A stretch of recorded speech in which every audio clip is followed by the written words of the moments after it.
La masacre de Segovia, Antioquia. El grupo está conformado por Eliana Hernández, Michelle Escobar Narváez, Natalia Zúñiga Izaza y quien les habla, Marisela Rodríguez Capera. ¿En qué consistió el acontecimiento? La masacre de Segovia, Antioquia. El 11 de noviembre de 1988, hace 30 años, sucedió una de las peores masacres de la historia del conflicto armado colombiano. Ese día, un grupo de paramilitares ejecutó un plan de exterminio en el municipio antioqueño de Segovia. El episodio dejó al menos 36 muertos y 45 heridos. La inmensa mayoría de las víctimas fueron civiles. La masacre ocurrió un viernes de un fin de semana festivo, 3 años después de la conformación del partido político Unión Patriótica, que nació de los acuerdos de paz de las FARC con el gobierno de Belisario Betancur en esa época. Al movimiento se le unieron líderes sindicales, defensores de los derechos humanos y colectivos sociales. La UP ganó la alcaldía de Segovia y 6 de 10 curules del Consejo Municipal en las elecciones de 1988. Esta victoria política incomodó a Fidel Castaño, terrateniente de la zona, quien habría jurado ver la muerte de su padre ejecutado por las FARC.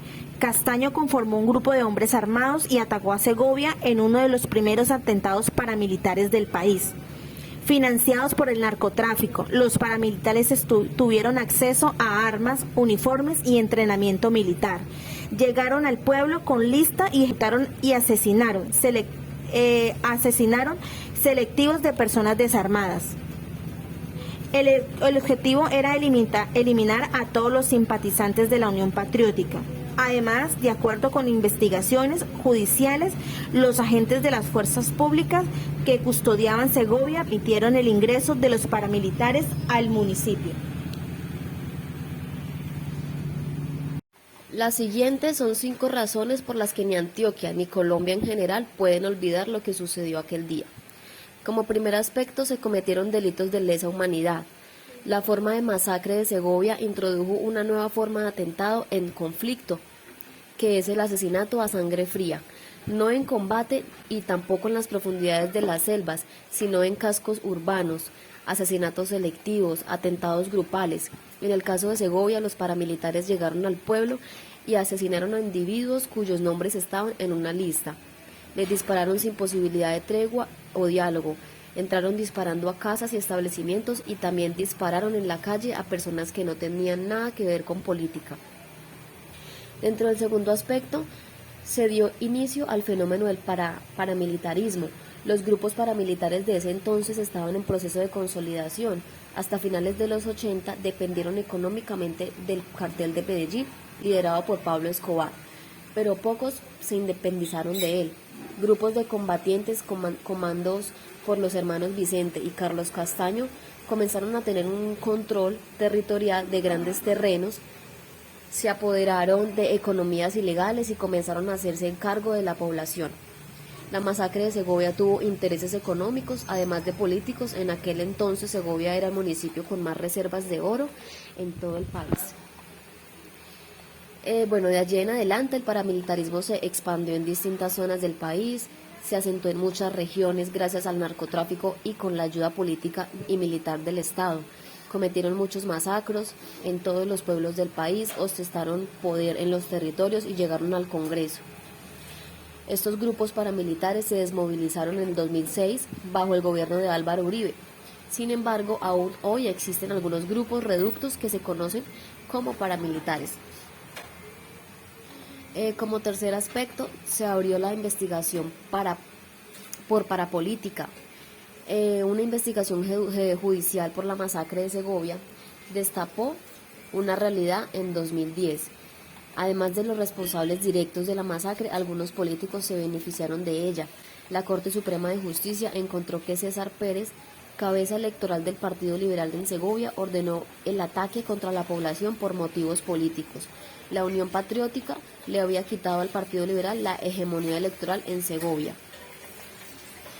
Pérez tuvo conexiones con los grupos paramilitares que perpetraron la masacre de Segovia y por tanto el excongresista es considerado el autor intelectual de la masacre.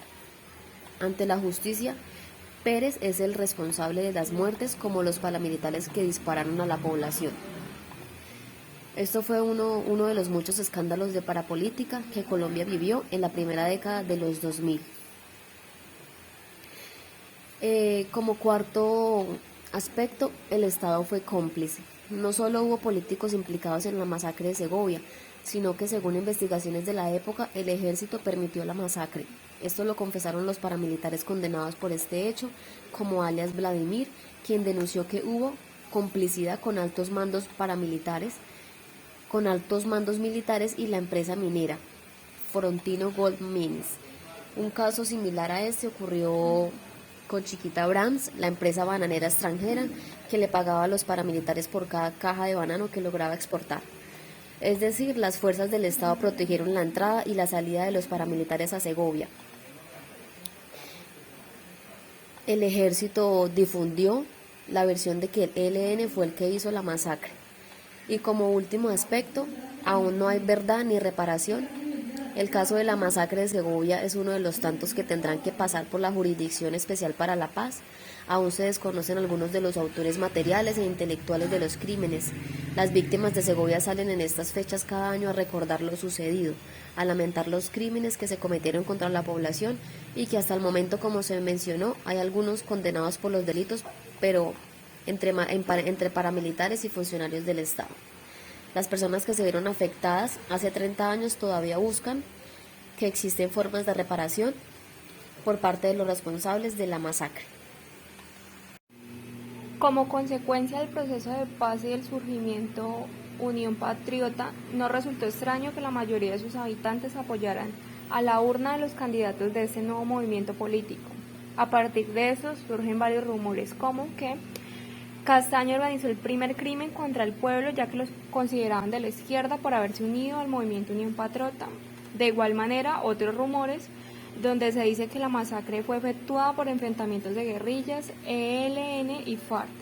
Pero lo raro es que las víctimas eran líderes sociales y campesinos. Todos estos acontecimientos desencadenaron desplazamiento forzado de algunos de los habitantes del municipio de Segovia, Antioquia, a otras zonas del país, creando así otra problemática social por el conflicto armado. Para la comprensión de la historia de un país es de vital importancia entender, analizar y contextualizar su pasado. La reconstrucción y la consolidación de la identidad colectiva permite ampliar la visión mediante los hechos históricos y los roles de los diferentes actores a lo largo de los años. Podemos entender que la educación es un pilar trascendental y fundamental para la conexión de los eventos y permitirle a las nuevas generaciones conocer los antecedentes de su país, que sean estos quienes también contribuyan a la construcción de la memoria de cultura de paz en Colombia. Esto se hace conociendo de ella. El proceso de construcción de paz en Colombia hace parte de un trauma cultural, el dolor y la indignación de cantidades de familias que han tenido que pasar por un conflicto armado o han sido víctimas de ellos. Pero las medidas de reintegración y reconciliación son una etapa crucial del posconflicto y las transformaciones que se pueden generar, ya que la educación permite la contribución al alcance de una paz duradera y estable.